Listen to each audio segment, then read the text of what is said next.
Alors bonjour, je m'appelle Claire Bonnet-Mazimbert. Je suis artiste, on dit plasticienne parce que je fais peinture, sculpture, j'écris aussi un peu. Donc pour dire en quelques mots, je dirais que j'ai une peinture à la fois archaïque et narrative, si on prend. Donc c'est-à-dire je pars de silhouettes esquissées, j'aime énormément les esquisses, je pense que ça se voit. J'ai essayé de retirer tout ce qu'on pouvait retirer du corps, toutes les fioritures, et de ne garder que les mouvements. Donc mon travail, si on doit dire en quelques mots, c'est prendre corps. Comment est-ce que je prends corps, moi-même, et comment est-ce que l'autre prend corps, et comment est-ce qu'on arrive à finalement prendre corps ensemble dans notre univers. J'ai toujours des univers un peu oniriques qui sont un peu entre deux univers, je joue là-dessus, et c'est en ça que je dis que c'est narratif. Au niveau de la technique? Alors, je n'utilise que des encres. Alors, de temps en temps, il y a, comme par ici, là-bas, il y a un petit peu d'acrylique pour avoir de la matière. J'utilise des encres pour plusieurs raisons. D'abord pour les teintes, donc parce que je suis obligée de faire mes propres teintes. Donc j'ai mes petits flacons et je fais mes teintes, etc. Donc ça fait partie du plaisir. Et c'est surtout qu'avec l'encre, vous avez beau mettre des couches, et puis c'est très lent, il faut attendre que ça sèche. Vous avez un aplat, c'est incroyable. Donc souvent les gens se disent, mais est-ce que c'est un tissu? Est-ce que c'est une toile? Est-ce que c'est... Voilà.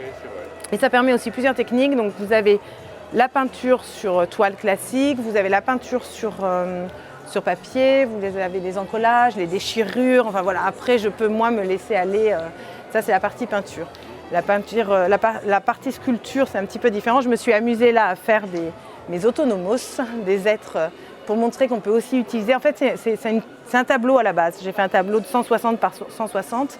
Et je l'ai découpé. On voit le côté archaïque que je veux donner puisque je l'ai cousu à la main et on voit que c'est presque un peu grossier, mais c'est un peu ce que je veux montrer. C'est ce côté brut que vous avez là aussi. Et il y a toujours une petite phrase qui traîne à droite, à gauche, voilà, dans l'œuvre. Vous avez démarré cette expérience picturale depuis de nombreuses années Oui, alors j'ai eu tout un parcours. Hein. Oui, ça fait très très longtemps que je peins, mais j'ai d'abord travaillé dans les ressources humaines en entreprise, puis j'ai créé 2 entreprises, puis voilà, ça a mis du temps avant de... En fait, c'est aussi pour ça que c'est mon travail, s'autoriser à être artiste, c'est quelque chose de compliqué. Et aujourd'hui, c'est mon métier, à temps plein, donc c'est aussi un investissement, un engagement, ça prend du temps. Et c'est vrai que c'est intéressant. Après, j'aime énormément moi travailler, faire des collaborations avec des artisans d'art. Donc j'ai fait avec une céramiste. En décembre, il va y avoir, là j'ai remis 16 mètres de toile à une styliste montpelliéraine, Caroline Bouvier. Et il va y avoir, qui travaille aux Nouvelles Grisettes, il va y avoir un défilé de vêtements sculpture, donc on ne pourra pas porter parce que évidemment, mais donc là moi je transmets quelque chose, elle va en faire quelque chose, et donc il y a ce lien-là qui est agréable. Et puis après il y a aussi sur le principe des 10 mètres le concept de compost à toile, c'est-à-dire finalement je déploie les 10 mètres, les gens viennent, choisissent leur format et ils prennent ce qu'ils veulent. Ils coupent et ils prennent ce qu'ils veulent dans ce que je... Et là je donne une vraie place au regardant en fait. Là je donne la place à l'autre. Parce que c'est un peu ça en fait. L'artiste, on est souvent assez auto-centré sur notre travail. Mais comme moi je travaille beaucoup sur l'enfermement, comment sortir de ça, sur l'inclusion, c'est quelque chose indirectement que je ne vais pas le dire mais qui est très très important pour moi.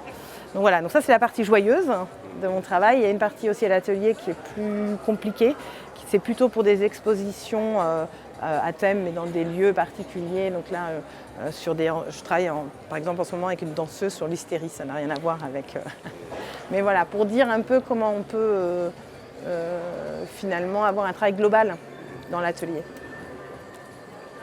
C'est la première année que vous faites Non, c'est la 3e année. Oui, c'est la 3e année que je fais Solidaire. Oui, c'est très important aussi en fait. Alors, c'est un engagement et je disais hier à quelqu'un que je trouve qu'en plus, les Solidartes et le Secours populaire sont très respectueux des artistes. On nous demande souvent de donner des œuvres pour des... Voilà. Donc, et on ne se rend pas compte que l'artiste lui-même a parfois du mal à payer son atelier, etc. Et donc là, c'est vrai que je trouve que c'est assez remarquable. Oui, parce qu'on... Ça nous change. Ah, c'est vraiment un partenariat. Et donc nous, c'est vrai qu'on a à cœur Et quand on vient en Solidarite, c'est vrai que moi je viens, j'ai mis des choses colorées aussi, j'ai quand même les enfants en tête, voilà, il y a tout autour de ça, voilà, ce sujet-là qui est important. Est-ce que ça oriente votre production ? Non, ça n'a pas du tout orienté ma production. Mais par contre, c'est dans le choix, dans mon atelier, dans le choix de ce que je fais, des œuvres que j'ai. D'accord. Mais ça pourrait. Mais c'est vrai que là, ça pourrait complètement, je suis d'accord. Mais c'est pas. Mon thème est plus global, par exemple, que le thème. Mais finalement, l'enfant fait exactement la même chose. En fait, je me réfère beaucoup au mouvement de la danse. Oui. On le voit un peu. Ça se sent. Voilà, on le voit parce que je trouve que dans les étirements se disent beaucoup plus de choses avec les mots.